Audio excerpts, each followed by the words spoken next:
이게 주제가 유대교인데, 유대교, 우리 여기 뭐 유대교인도 없고, 그래서 그냥 종교 비교학이라는 의미에서 그냥 준비를 했는데, 제가 참고한 문헌은 그 강성구 목사라고, 연대 신학대학을 졸업하고 영국에 유학을 해서 거기서 신학 박사학위를 받은 사람이 강성구 목사라고, 미국에서 이제 신학대학에도 강의 나가고 또 교회도 목회했던 그런 분이에요. 지금은 돌아가셨는데, 그분의 그 저서가 한 100권 정도 돼요. 그 중에서도 이제 동일하신 하나님이라는 제목의 책자가 있는데 내용이 참 좋아요.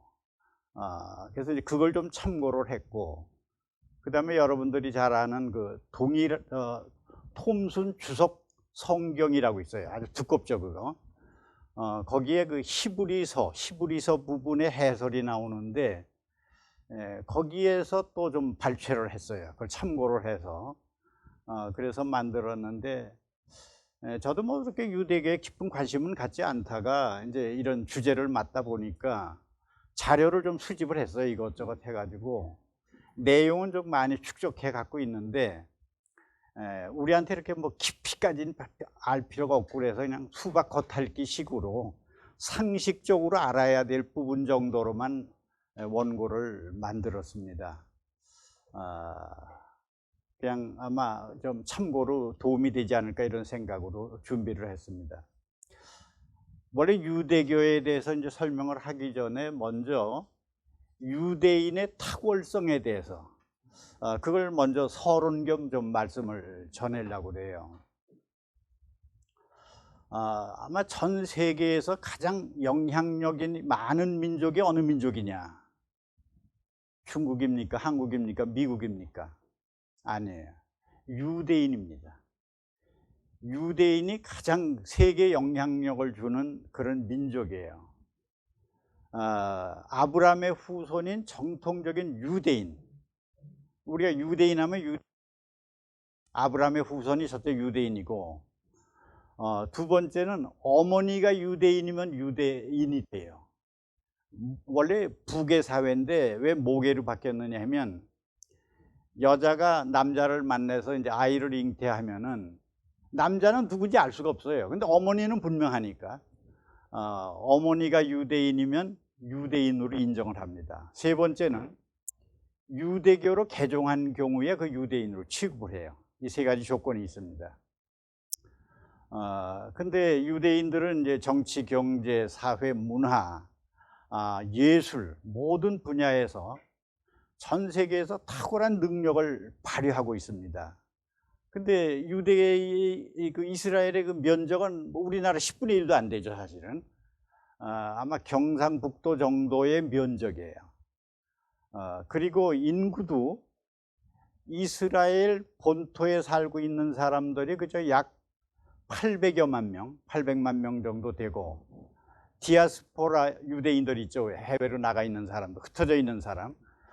그런 유대인들이 또 좀 있고, 그래서 그 사람들 포함해 가지고 총 유대인을 갖다 한 1600만 명 정도로 봐요. 1600만 명 정도로 보죠.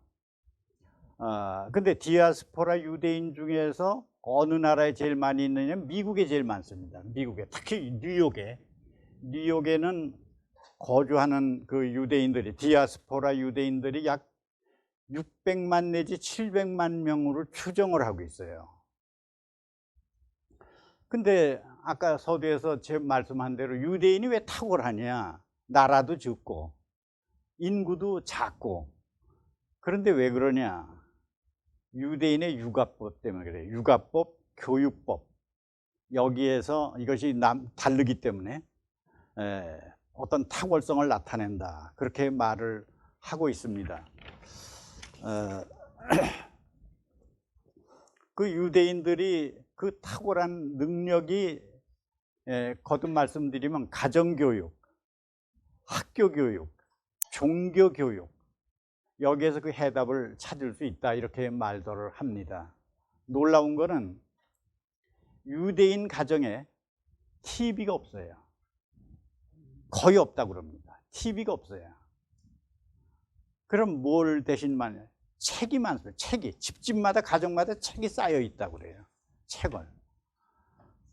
그럼 책을 쌓아놓는 게 아니라 독서를 많이 하죠. 유대인들은 독서를 세계에서 가장 독서 많이 하는 민족이 유대인이다 이렇게 말을 해요. 유대인이. 그리고 책이 많고 그 책장 앞에는 테이블, 책장하고 의자가 있다래요. 그 왜 그러냐? 책 읽고 나서 토론하기 위해서. 그 사람들은 책을 읽고 독서를 하고 그 다음에 늘 토론을 해요. 근데 어느 정도 하느냐? 유대인의 연평균 독서량이 1년에 60권 정도 된다래요. 60권. 대단하죠. 1인당 60권. 근데 우리나라는 연평균 몇 권이야? 8권 정도로 봅니다. 우리나라. 8도 안 되지 않을까 이런 생각을 해요.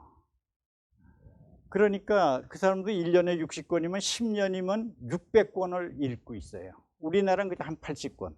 1년에 80권. 근데 여러분들 주변에서 한번 보세요. 학생들이 80권 읽어요? 10년에? 1년에 8권 읽고? 그렇지 않아요. 학원으로 쏘다니기 때문에 그럴 수가 없어요. 그리고 이제 도서관 풍경을 보면은 도서관에서 애들이 독서를 하고서 2, 3명이 이렇게 둘러앉아서 경론을 벌립니다. 아주 논쟁을 하고 있어요. 막 사태질하고 고함을 지르고 싸우면서 도서관에 가면 그런 풍경이 흔히 보는 거예요. 근데 우리는 도서관에 가면 어때요? 정숙이잖아요. 정숙. 조용히 책을 읽고 그 다음에 그걸 자기 기억으로 남기고 그걸 또 지식으로 축적만 하지. 거기서 무슨 창의성이나 이런 거 생각을 안 해요. 그냥 암기해서 내가 기억으로 지식으로 축적하고 내가 책을 많이 읽었다는 그런 자부심 위에 아무것도 없습니다. 근데 또 저 사람네들은 책을 읽은다면 토론을 합니다. 싸울 정도로 토론을 해. 경론을 벌리고 그러는 가운데서 이제 어떤 창의성이 생긴다 이제 이렇게 말을 하는데 그렇습니다. 그리고 이제 학교에도 아이들이 학교 갔다 오면은 유대인들은 부모들이 이렇게 질문한대요. 너 오늘 선생님한테 무엇을 질문했니? 이렇게 물어본다 그래요. 너 오늘 학교 가서 선생님한테 뭐 질문했니? 이렇게 물어본다는 거예요. 근데 우리나라 사람들이 선생님들 수업하는데 자꾸 질문하고 또 엉뚱한 소리 하고 그러면 뭐라 그래? 그따위 소리 하면 나가 이러잖아요. 들으려고 하지 않아요. 질문을 받으려고 하지 않아요. 또 더군다나 다른 의견을 말하면은 그걸 말이라고 하느냐 이렇게 내쫓아버려요.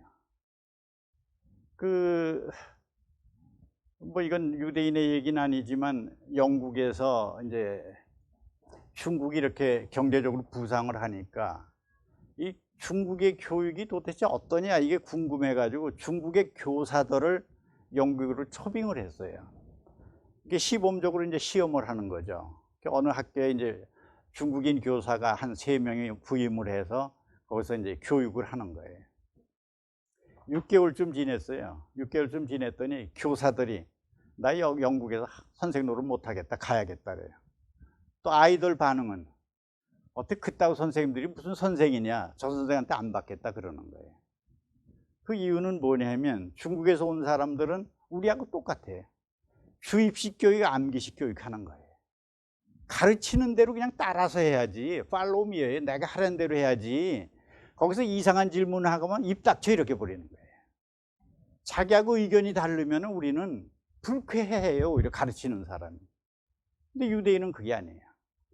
가급적 나하고 다른 생각을 해라는 거예요. 관점이 다르고 전부 이게 해석이 다르고 그러니까 그런 교육을 한다는 거예요. 그러니까 이제 아이들이 학교에서 오면 학부모가 오늘 뭘 질문했느냐 이런 능동적인 학습을 요구하는 거예요. 근데 우리나라에서는 아이들이 학교에서 오면 뭐라 그래요? 대개 여러분들 말씀 알 거예요 아마. 오늘 뭐 배웠니? 이러잖아요. 오늘 뭘 배웠니? 그래서 암기 잘하면 좋은 대학 가요. 이제 이런 교육적인 차이가 있어요. 그러니까 이 독서나 또는 학교 교육이나 이런 데서 이제 좀 남다르다는 걸 볼 수 있고 그 중에서도 특별히 이스라엘 교육의 근간은 뭐냐면 종교교육 아니에요. 종교교육. 소위 그 쉐마 교육이라고 있죠. 잘 아시는 대로 쉐마 교육. 쉐마라는 말은 이제 듣다라는 뜻이에요. 히어링이에요. 듣다라는 뜻인데, 그 신명기 6장 4절부터 9절까지 기초한 말씀인데, 그건 그냥 읽어만 드리겠습니다. 쉐마 교육은 신명기 6장 4절부터 9절 말씀인데, 여기에 기초해서 교육하는 방법이 쉐마 교육이다. 쉐마는 들어라의 뜻인데, 아이들이 5살 정도만 되면 어머니가 구약 성경을 계속 읽어주는 거예요. 그리고 이에 따라서 애들이 이제 성경을 이해하게 되고, 심지어 모세오경은 아예 암송을 시키는 거예요. 모세오경이 분량이 얼마나 많습니까? 창세기, 출애굽기, 레위기, 민수기, 신명기인데 이걸 암송을 시키는 거예요, 다. 또 어떤 가정에서는 구약 성경 전체를 암송시키는 거예요. 그러니까 뭐 우리가 도저히 뭐 이게 상상이 안 되는 거예요. 그런 교육을 하는 거예요. 그래서 이 사람네들은 이 성경 교육을 통해서, 학교 교육을 통해서, 가정 교육을 통해서 탁월한 민족으로 이제 만들어낸다. 이렇게들 설명을 하고 있습니다. 뭐 그 여기 좀 여러 소개가 있는데 다 생략하고 결론을 말씀드리면, 지금 서론입니다. 아직은 유대인들은 언제 어디서나 정신적으로나 행동으로 하나님의 말씀을 기억하고 말씀대로 실천하라. 이게 그들의 교육의 근간입니다. 이게 쉐마 교육의 근간이에요. 그래서 그 유대인들이 그 탁월한 민족으로 등장한 그 인물들을 보면은, 여기 이제 이렇게 써놨어요. 세계 역사상 유대인들의 뛰어난 인물들, 위인들을 보면은 제가 몇 가지 열거하겠습니다. 콜럼버스, 아메리카 대륙 발견한 사람, 콜럼버스가 유대인이에요. 크리스토퍼 콜럼버스. 그 다음에 저 천문학자 유명한 노스트라다무스라고 있죠. 이 사람도 유대인입니다. 또 공산주의 이론을 개발한 칼 막스, 이 유대인이에요. 또 알버트 아인슈타인, 유대인입니다. 또 프란츠 카프카, 그 변신이라는 소설 쓴 사람 아니에요? 카프카, 이거 유대인이에요. 또 미국의 국무장관 유명한 그 헨리 키신저, 그리고 영화 감독인 스티브 스필버그, 뭐 이런 사람. 그 다음에 우리나라 한국은행과 같은 미국의 연방준비이사회가 있잖아요. 그 이사장인 벤 버냉키, 이런 사람들이 다 유대인입니다. 그 다음에 이제 특히 경제 분야에서도 그런 인물들이 많은데, 조금 더 추가하면 아까 얘기한 대로 빌 게이츠, 워렌 버핏, 마이클 블룸버그, 이 사람은 뉴욕 시장 했던 사람이죠. 마크 저거버그, 페이스북 창시자죠. 뭐 조지 소로스, 뭐 이 등등 이런 많은 사람들이 다 유대인이에요. 그러니까 이 유대인의 가정교육, 학교교육, 특히 종교교육이 유대인을 탁월한 민족으로 만든다, 이렇게 말을 할 수가 있어요. 근데 이제 이런 내용을 읽으면서 느낀 게, 이게 미국에 있는 유대인들이 한국인이 옆에 와서 가게를 열면 도망간다래요. 왜? 한국인들은 그냥 밤을 늦게까지 일하고 이 새벽같이 나와서 일하고 뭐 주일도 없이 일하니까 유대인이 견디질 못하는 거예요. 그런데 왜 유대인은 탁월하고 우리는 이러지 못하느냐? 그건 이제 제 생각으로는 이렇게 생각이 돼요. 유대인들은 유일신 하나님을 믿으면서 하나님 중심으로 생각을 합니다. 하나님 중심으로 생각을 해요. 우리는 하나님 중심이 아니라 사람 중심으로 살아요. 그러니까 우리나라 기독교는, 유대교는 하나잖아요. 교파가 없어요, 유대교는. 우리 기독교는 지금 교파가 200~300개로 나눠져 있어요. 이게 전부 사람 중심, 목사 중심으로, 영향력 있는 목사 중심으로 교단이 분열이 된 거예요. 그러니까 우리는 개인적으로는 탁월한 능력을 갖긴 했지만 우리는 뭉치질 못하는 거예요. 자꾸 분열이 돼요. 오늘날 우리나라 현재도 해방 직후의 현실하고 똑같잖아요, 지금. 이념으로 다 4분 5열돼 가지고 국력이 이렇게 쇠진되고 있는 거예요. 하나 되지를 못하는. 우리가 기독교가 크게 부흥하고 성장했지만은 교단 교파마다 다 달라요. 다 분열돼 있어요. 그러니까 하나 되지 못하기 때문에 우리는 개인적으로는 탁월하지만 뭉치지 못하기 때문에 우리나라는 언제나 많은 손해를 보고 있는, 그렇게 좀 설명을 할 수 있는 것 같아요. 이제 본론으로 들어가서 첫 번째 그 1번에 보면 여러분들 유인물에 이스라엘의 역사와 종교라고 제목을 했는데, 거긴 뭐 역사책이 따로 없죠. 구약 성경이 바로 역사책입니다. 그게 이스라엘의 역사책인 동시에 종교 발전사가 거기 있는 거예요. 하나님 중심으로 이스라엘의 역사가 어떻게 변천하고 발전했는가, 그걸 보여주는 게 구약 성경이에요. 그리고 아까도 말씀드린 대로 지리적으로 봤을 땐 참 뭐 약소국가 민족 그 사이에 끼어 있어요. 우리나라가 좀 똑같아요. 우리나라도 강대국들 사이에 끼어가지고 있잖아요. 이스라엘도 마찬가지입니다. 그리고 아까도 말씀드린 대로 국가 면적은 좁고 작고, 그랬는데도 불구하고 이 사람들의 유대교라는 종교만은 정치적 지리적 위상과는 달리 세계에 큰 영향을 미친다, 이렇게 설명을 합니다. 근데 유대교의 그 종교는 히브리교로 시작해 가지고 유대교, 기독교, 그리고 나중엔 이슬람교로 이렇게 생성 발전돼 가고 있다, 이렇게 설명을 합니다. 이제 두 번째 항목에 가면 아브라함과 네 종교라는 말이 나오는데, 그거는 이제 한 페이지 뒤로 넘겨 보세요.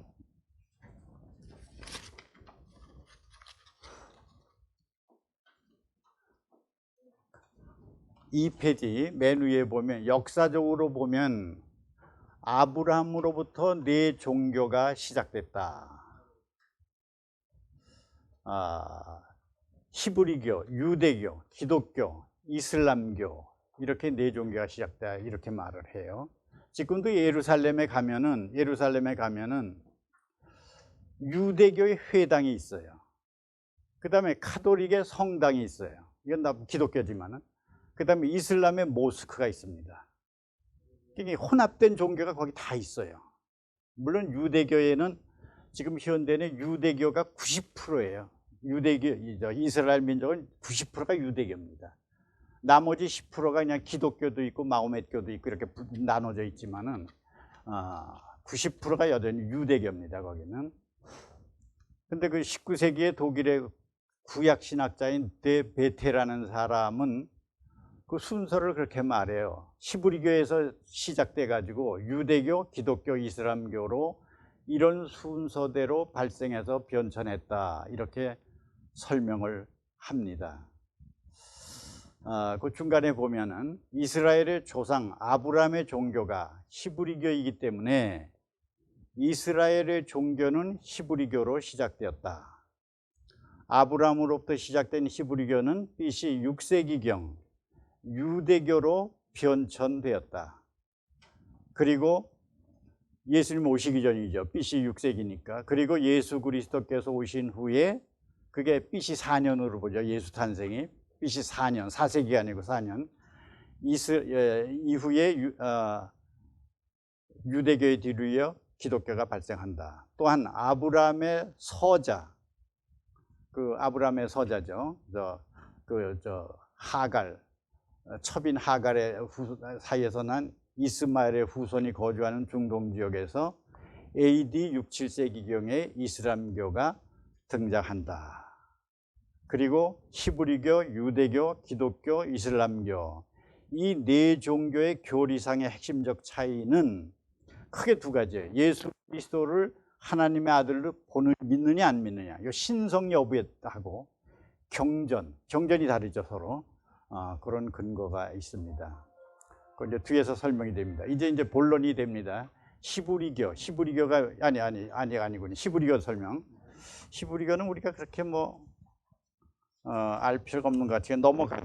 히브리교는 여러분들 읽어보시고 뒤에 4번으로 가서 유대교를 보겠습니다. 유대교.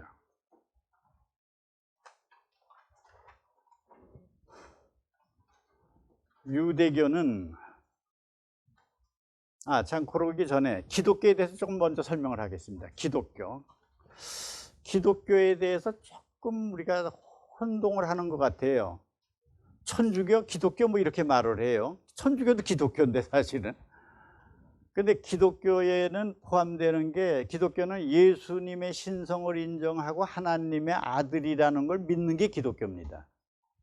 그러니까 기독교에 포함되는 건 캐톨릭, 부교하고 개신교, 그 다음에 루터교, 성공회, 구세군, 이게 다 기독교입니다. 이걸 기독교하고 캐톨릭을 구분하면 안 돼요. 다 그건 기독교입니다. 똑같이.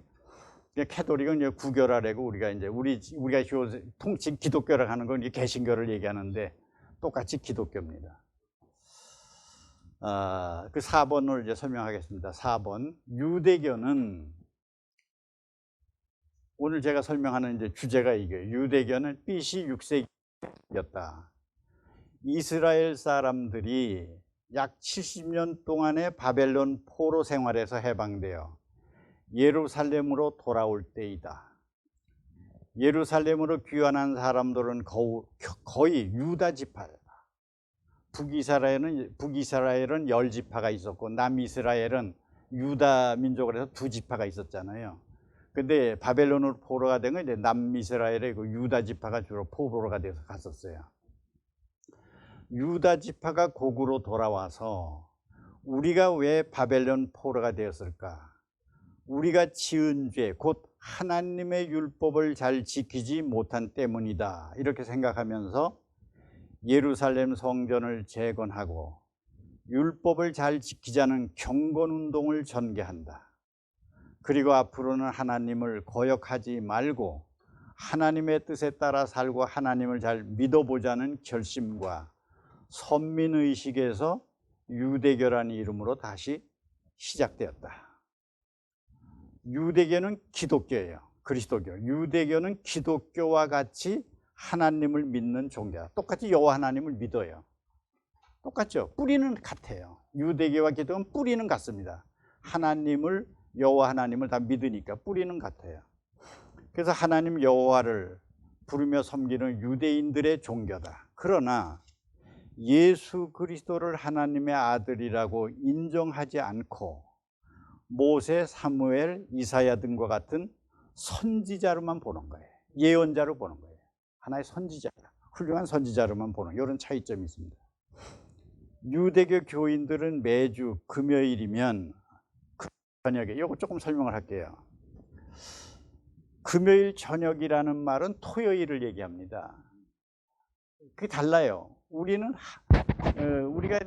아침서부터 저녁까지를 하루를 보잖아요. 근데 유대인들은 예를 들면 금요일이 토요일이다 그러면 금요일 날 저녁 6시부터예요.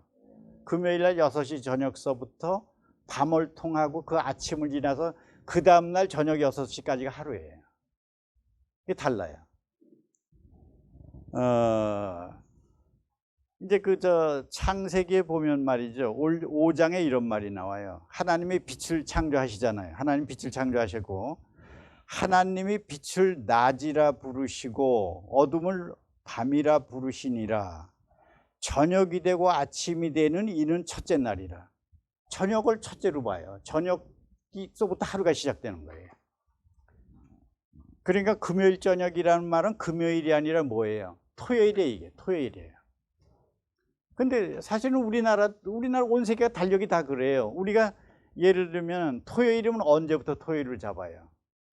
밤 자정 12시부터 보잖아요. 밤 자정 12시부터 그 이튿날 밤 자정까지가 하루가 되잖아요. 그러니까 저녁이 하루의 첫째 시작으로 봐요. 낮이 되고 밤이 되는 게 아니에요. 밤이 되고 나중에 낮이 되는 거. 이렇게 시작을 해요. 하루가. 설명이 좀 이상한 것 같은데 이해가 돼요, 이게? 하루가. 그러니까 이제 금요일이라고 그래요. 토요일이라고 하는 것은 금요일 밤 6시부터 그 이튿날 밤 저녁 6시까지가 하루다 그 말. 그게 토요일이다 그 말이에요.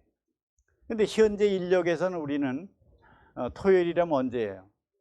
밤 아주 자정 12시부터 그 이튿날 밤 자정까지죠. 우리는 저녁이 하루의 시작으로 보잖아요. 이건 같아요. 시간만 달리지. 그래서 유대교 교인들은 매주 금요일 저녁이면 하지 말고 이걸 그냥 토요일이라고 고치는 게 나아요. 차라리 토요일이면 회당에 모여서 예배를 드린다.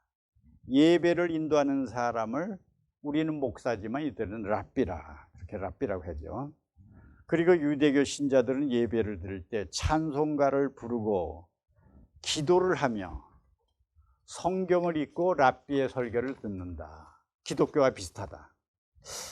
여기도 조금 설명을 하는데 기독교와 비슷하다가 아니라 기독교가 이쪽 걸 좀 따른 겁니다. 기독교가 유대교를 따른 거예요. 예배 보는 방식. 옛날에는 성막에서 전부 짐승을 잡아서 피로 제사를 했잖아요.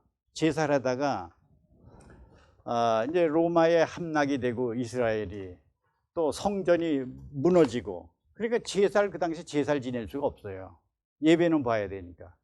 근데 유대교는 벌써 BC 6세기서부터 유대교가 발생해 가지고 말씀으로 예배를 보니까 찬송가 부르고 성경 말씀을 듣고 그러면서 예배를 보는 걸 보고서 이 기독교에서도 구약 시대 때 제사를 드릴 수가 없어요. 그 시설도 없고 그러니까 그렇게 되니까 이제 예루살렘에서도 결국 제사가 없어지고 예배로 바뀌었어요. 오늘날 우리가 뭐 축도한다, 대표 기도한다, 성경 말씀을 읽고 봉독하고 설교를 듣는다 이런 것은 전부 유대교의 방식을 따라간 거예요. 우리가 기독교가 그렇게 이해하시면 될 것 같아요.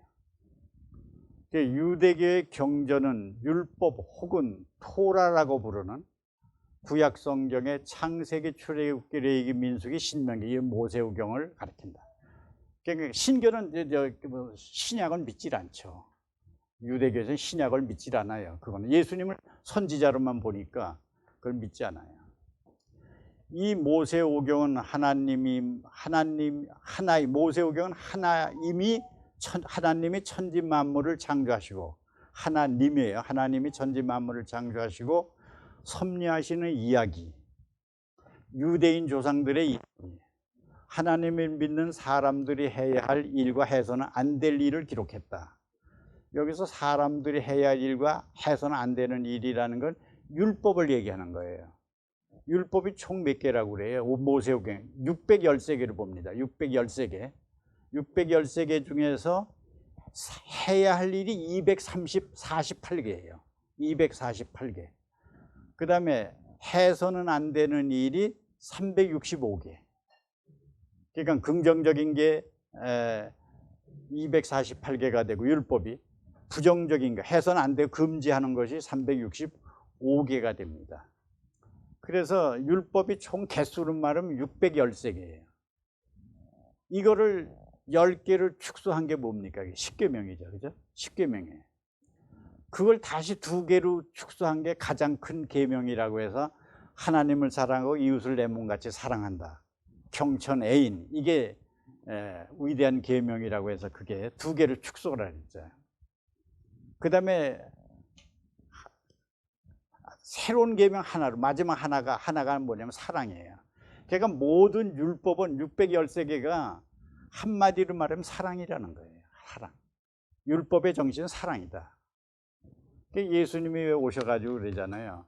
내가 율법을 폐하러 온 게 아니라 완성하러 왔다. 율법을 폐지하려고 온 게 아니다. 완성하러 왔다. 무엇을? 예수님은 사랑을 가르쳐요. 사랑하면은 모든 율법을 지키는 거다. 완성하는 거다. 이제 그런 말씀으로 이제 설명을 하셨죠. 유대교를 믿는 사람들은 이 율법에 어긋나지 않는 삶을 살기를 노력한다. 그러나 하나님을 잘 믿어보자는 경건운동에서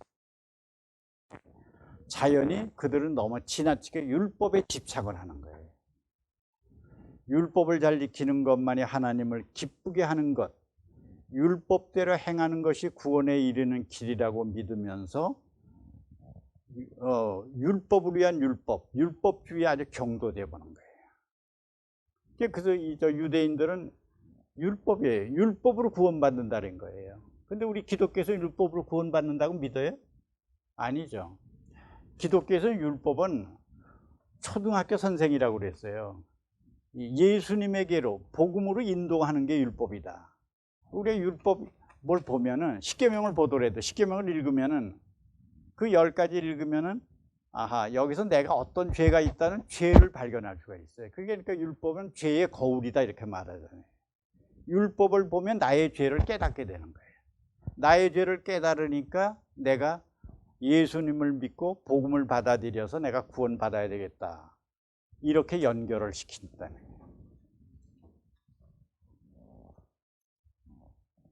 거예요. 랍비란, 여기 랍비는 이제 우리가 흔히 선생이라는 뜻으로 번역을 하긴 하지만 나의 선생님이란 뜻이다. 이들은 유대인 율법을 연구하고 해석하고 가르치는 학자다. 좀 더 영역을 확대하면 교사, 카운슬러, 재판관의 역할도 한다. 오늘날에는 권위 있는 종교 지도자라는 그런 의미로 쓰인다. 이들 랍비들이 율법을 연구하고 해석하고 가르치기 위해서 만든 것이 바로 뭐예요? 탈무드죠. 탈무드. 그러니까 유대교의 경전은 두 가지예요. 그것도 구약 전체가 아니에요. 모세오경에 주로 구약의 일부인 모세오경하고 그걸 성문율법이라 그러죠. 유대인들은 모세가 저 십계명 받은 데가 무슨 산이지? 예? 시내산에 올라가서 계명을 받을 때 십계명을 받잖아요. 그 성문율법을 받고 하나님의 말씀으로 이 구두로도 율법을 받았다고 생각을 해요. 유대교인들은 성문율법만 준 게 아니다. 성문율법만 준 게 아니고 구전율법도 주셨다. 그래서 그걸 먹고 그 유대인들의 어떤 전통이나 관습 이런 것까지 포함을 해가지고 만든 게 이제 탈무드라고 하는 거예요. 탈무드. 이게 탈무드. 그러니까 유대인의 경전은 구약의 일부하고 탈무드. 이 두 가지가 경전입니다. 우리는 구약하고 신약인데, 기독교는 구약하고 신약인데 이들은 구약의 일부인 성문율법인 그 모세오경하고 탈무드를. 그리고 그들은 이 율법을 잘 지키면 구원받는다. 근데 우리는 율법은 자기 죄를 발견하는 거울일 뿐이지 그걸로 구원받을 수는 없다. 그럼 구약은 율법은 필요 없느냐? 그건 아니에요. 믿음으로 구원받은 그리스도인들은 여전히 율법을 지켜야 된다 그 말이에요. 어떻게? 사랑으로. 하나님을 사랑하고 이웃을 내 몸과 같이 사랑하면 율법을 다 지키는 게 된다는 거예요. 그러니까 구원받은 자로의 삶은 경천 애인의 삶, 그렇게 설명을 할 수가 있습니다. 유대인들은 하나님께서 주신 율법이 모세오경 이외에 말로 주신 구전율법이 있다고 믿었다. 이게 아까 설명한 그 말씀이에요. 특히 바벨론 포로 생활 이후 경건운동을 전개하면서 고대의 전승 자료들을 중심으로 유대계의 율법, 전통적 생활습관, 세세한 생활규범 등을 유대인의 신앙적, 정신적, 문화적 유산을 집대성한 것이 탈무드다. 이건 탈무드 설명입니다.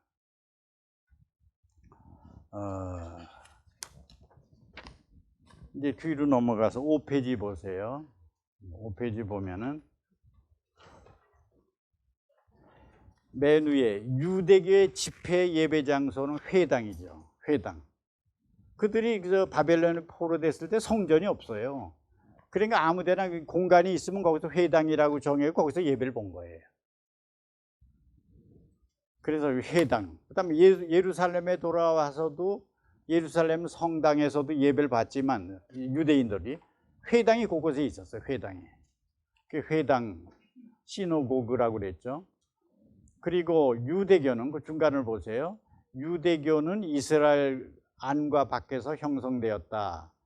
이에는 중요한 세 가지가 요소가 있다. 유대교의 세 가지 요소입니다. 구약성경, 탈무드, 회당. 이것이 유대교의 3대 요소라고 볼 수 있어요. 구약성경, 탈무드, 회당.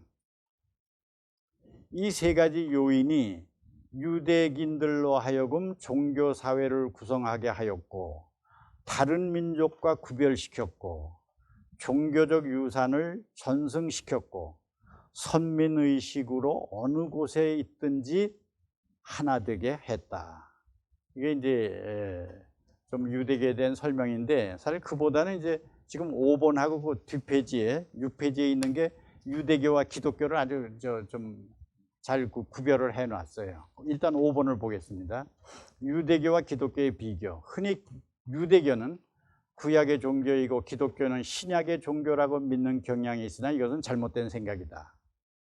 유대교는 구약 성경의 내용 중 일부만을 인본주의적 관점에서 취했다. 이게 문제예요. 성경은 하나님의 말씀인데 거기에 인본적인 요소가 들은 탈무드를 믿으면 안 돼요. 하나님의 말씀을 우리가 믿는 거지 사람의 생각, 인본주의적인 생각이고 삽입된 탈무드는 경전이 될 수 없다, 그런 얘기예요. 근데 유대교는 그 탈무드를 믿는 거예요. 그래서 유대교는 구약 성경의 내용 중 일부만을 그나마 인본주의적 관점에서 취하여 종교 제도화한 것으로 기독교적인 유전이나 전통, 사람의 율법 등을, 사람이 만든 율법이에요. 하나님 만든 율법이 아니라 사람의 율법 등을 중요시하기 때문에 엄밀하게는 구약의 종교라기보다 이스라엘 민족의 종교라고 볼 수 있다, 그 말이에요. 구약을 그대로 믿는 게 아니에요. 인본주의인 생각에서 구약에다 자기네 생각을 첨가해가지고 탈무드를 만들었기 때문에. 그러나 기독교는 구약 성경의 완성이자 성취인 예수 그리스도를 메시아로 믿는 종교로서 신구약 성경을 유기적 동일체로 믿고 함께 정경화한다. 우리가 아까 서두에서 히브리교 얘기했잖아요. 히브리교가 이제 구약을 중심으로 한 거고, 히브리교와 이제 신약인 이거 합친 것이 이제 히브리교가 기독교로 통합되면서 그게 하나의 종교로 기독교로 하나가 되는 거예요. 동일체를 이루는 거죠. 그래서 기독교는 구약 성경의 완성이자 성취인 예수 그리스도를 메시아로 믿는 종교로서 신구약 성경을 유기적 동일체로 믿고 함께 정경화한다. 구약 성경은 구약 구속사의 전개에 따라 신약으로 발전 연합된 것으로서 기독교는 이와 같은 계시의 전통성을 이어받았으나 유대교는 구약 성경만을 인정하고 있다. 유대교가 율법의 종교라면 기독교는 복음의 종교라 확연히 다르죠. 할 수 있는데 이제 구속사적으로 기독교에 영입 흡수되어 할 유대교가 인본주의적 관점에 따라 여전히 자기 주장을 계속하고 있다, 이렇게 말해요. 이제 뒷페이지 보세요. 이제 이게 핵심입니다. 이거 보면 이제 유대교하고 기독교가 확연히 다르다는 게 나타나요. 우선 신론을 보세요. 신론. 유대교는 이론론이에요. 이론론. 하나님 여호와 한 분이라고 생각하는 거예요. 여호와 하나님 한 분. 단일신론이죠. 근데 기독교는 삼위일체 신관이에요. 성부, 성자, 성령.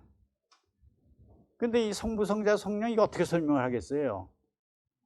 하나님이 한 분인데 세 가지 역할을 한다, 이거냐? 원래 세 분인데 한 가지 똑같은 동일한 역할을 하는 거냐? 이거는 지금도 뭐 논쟁이 분분해요. 분분한데 대부분은 하나님은 한 분인데 세 가지 역할을 한다.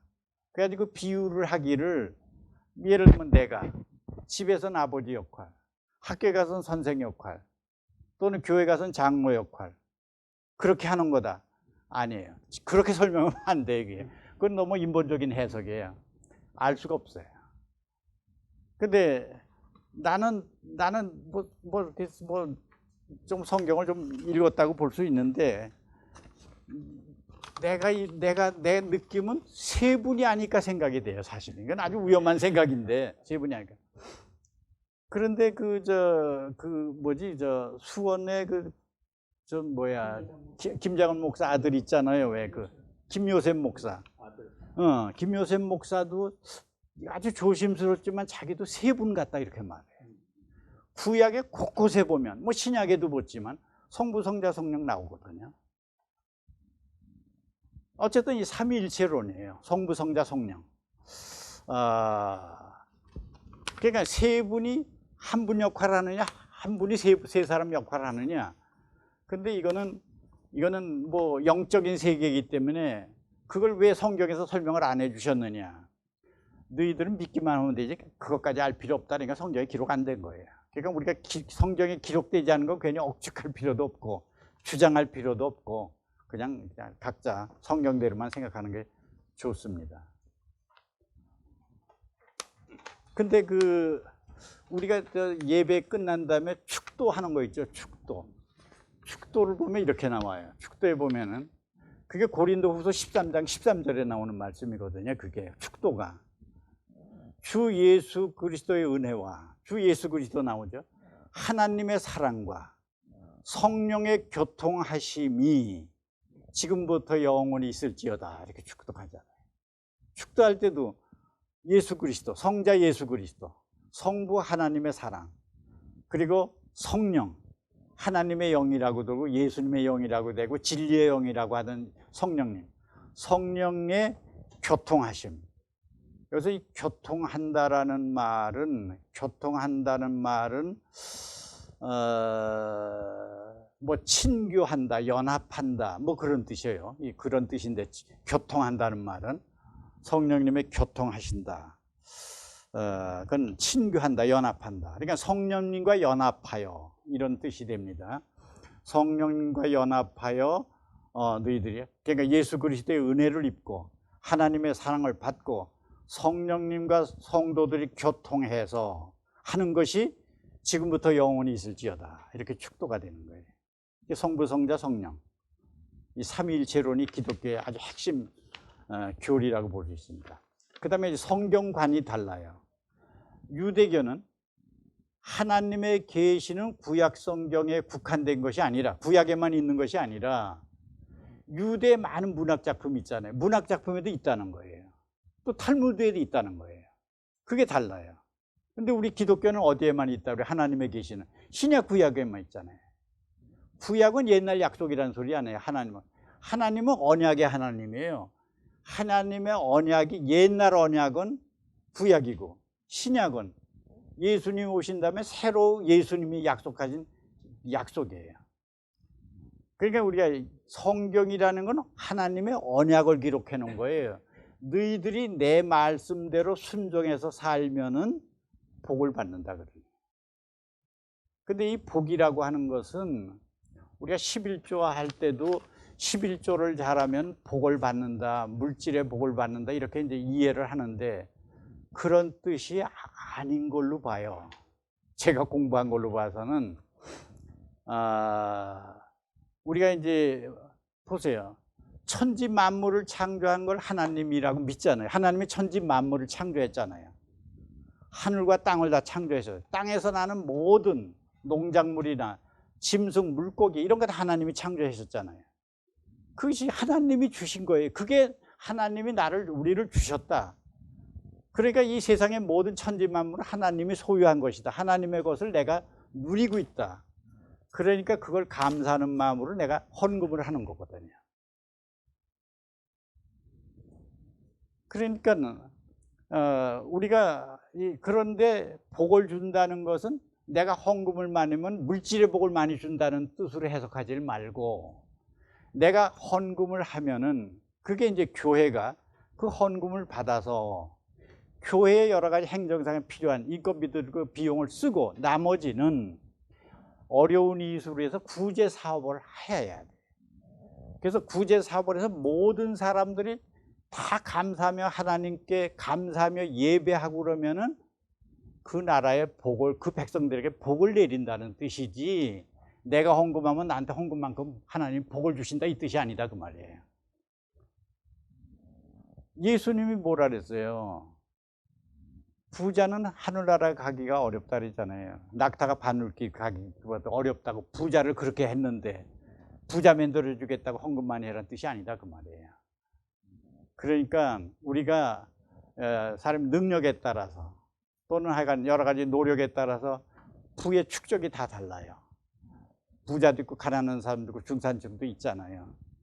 그러면 부자나 중산층이 좀 넉넉한 사람들은 헌금을 많이 해서 또는 세금을 많이 내서 가난한 사람들을 복지를 해서 많이 도와주고 그러면은 모든 사람들이 똑같이 살진 않지만은 기본적인 삶을 행복하게 산다. 그러면 모든 사람들이 그걸 하나님을 믿게 되고 정의로운 사회가 되고, 그렇게 되면 그 사회에는 하나님이 복을 내린다. 그런 뜻으로 11조의 개념을 이해하는 게 좋지 않을까 이런 생각을 하고 있어요.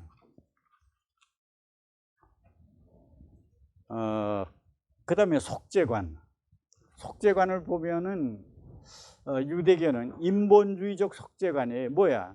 내가 노력하면 죄사함 받는다. 내가 노력하면 죄사함 받는다.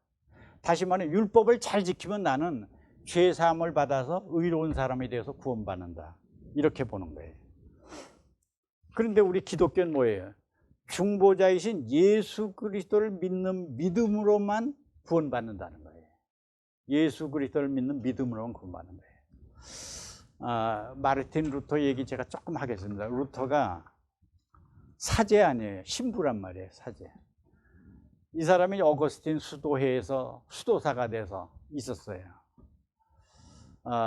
그런데 로마 교황청을 방문하러 가게 돼요. 로마 교황청을 갑니다. 근데 수녀의 어떤 규를 개정하기 위해서 로마에 가서 그걸 알아오기 위해서 이제 그 수도사의 명을 받아가지고 거기 가요. 그 로마를 방문했어요. 중세기죠. 1500년대니까 로마를 갔어요. 갔더니 이 사람이 우선 놀란 게 그저 성전이 궁궐보다 더 커요. 그러니까 이 사람이 참 이상하게 생각하는 거예요. 성전을 짓는 사람은 하나님을 영화롭게 해서 성전을 크게 짓는데, 루터가 볼 때는 하나님은 그런 걸 원하시는 게 아닌데 그렇게 해요. 또 이제 그 면죄부를 팔잖아요. 베드로 성당을 짓기 위해서 자금이 필요하니까, 예산이 필요하니까 면죄부를 파는 거예요. 면죄부를 사면 구원받는다는 거예요. 그러니까 여기서 이제 개신교 운동이 일어나잖아요. 개신교 운동을. 그러면서 이제 그 로마서를 이 사람이 읽게 돼요. 한 신부가, 선임 신부가 로마서를 읽으라고 그래요. 로마서. 루터가 자기가 했다가 뭔가 그 밤이고 이렇게 가끔 그 젊으니까 음욕이 생기잖아요. 음욕이 생기면 이 사람이 자기를 막 저걸 찌르는 거예요. 송곳으로 찌르면서 속죄를 하는 거예요. 이래서 죄사함 받고. 그걸 보고서 그 수도사 거기 선배가 그렇게 해서 죄를 자기가 이렇게 찔러서 죄사함 받는 게 아니니까 로마서를 읽어봐라 그래요. 그 로마서를 읽어보면 로마서 핵심은 그거예요. 예수님을 믿는 믿음으로 구원받는다는 거거든요. 예수가 십자가에 못 박혀 죽으셨으니까 그걸 믿으면 구원받는다. 내가 의롭다함을 받아서 예수님이 대속하셨으니까 구원받는다. 이거예요. 그래서 제가 로마서에서 그런 구절만 다 전부 뽑아봤어요. 로마서가 뭐 16장까지 되는데 11장까지는 전부 그거예요. 믿음으로 구원받는다는 거예요. 그 다음에 이제 12장서부터 16장까지는 믿음으로 구원받은 자로서의 삶을 얘기를 하고 있어요. 그랬는데 이제 어쨌든 루터가 로마를 방문하고 그러다가 이제 사람들이, 관광객들이 많이 가는 데를 따라가 봤어요. 가봤더니 그게 뭐냐면 이름이 스칼라 산타라고 하는 계단이 있어요. 그 28계단이에요. 계단이. 이게 예수님이 십자가에 못 박히기 위해서 골고다 언덕에 올라갔던 그 언덕이라는 거예요. 그걸 모형으로다가 여기다 만들어 놓은 거예요. 인공적으로. 28개 계단을 무릎으로 올라가야 되는 거예요. 돌계단이니까 무릎으로 기어 올라가려니까 여기저기 까지고 피가 나고 그래요. 그 루터도 하는 거예요. 그 기어 올라가는 거예요. 무릎으로. 절반도 못 올라가서 포기 돼요, 루터가. 그러고서 벌떡 일어나는 순간에 이 사람이, 이건 내가 피 흘린다고 구원받는다는 건 있을 수가 없다, 이게. 예수를 믿어야 구원받는 거지, 이건 뭐 도저히 있을 수 없다. 로마서에 그렇게 돼 있으니까. 그래서 벌떡 일어나고 거기서 외치는 거예요. 믿음으로 구원받지 내가 나를 자학하고 말이지 이래서 되는 게 아니다. 지금 유대교에서는 뭐예요? 자기의 율법을 잘 지키면 구원받는다는 거 아니에요. 그러니까 그것까지는 맞지 않는다는 거죠, 이 교리상으로. 그러니까 우리는 예수를 믿으면 십자가에 못 박힌 예수 그리스도의 피의 보혈로, 보혈의 은혜로 그걸 믿으면 우리가 구원받는 것이지 내가 노력해서 구원받는 건 아니다.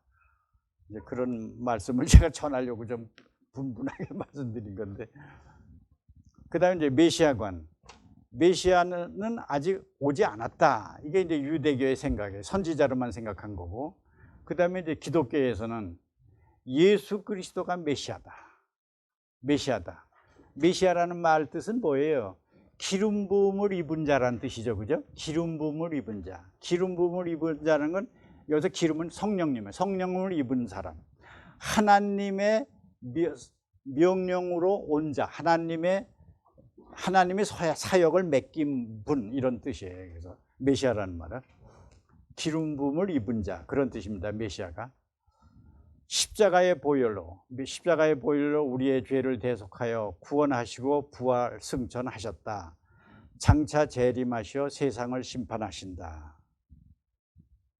그 다음에 내세관 보세요. 유대교는 악한 행을 하는 자는 지옥에 가고 선한 행동을 하는 자, 율법을 잘 지킨 사람은 천국에 간다. 특히 이스라엘 민족은 선민으로서 아브라함의 품에, 즉 천당에 간다. 이렇게 유대교는 믿어요. 근데 기독교는 뭐예요? 유대인이라고 하는 게 아니에요.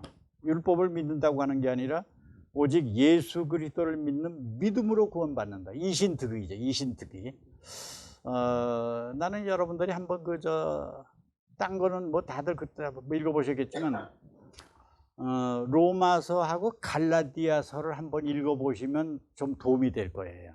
로마서하고 갈라디아서, 이게 아주 신앙생활 하는 데는 아주 그 신약에서는 가장 요체가 되고 중심이 되는 말씀이에요. 참 좋습니다, 그게.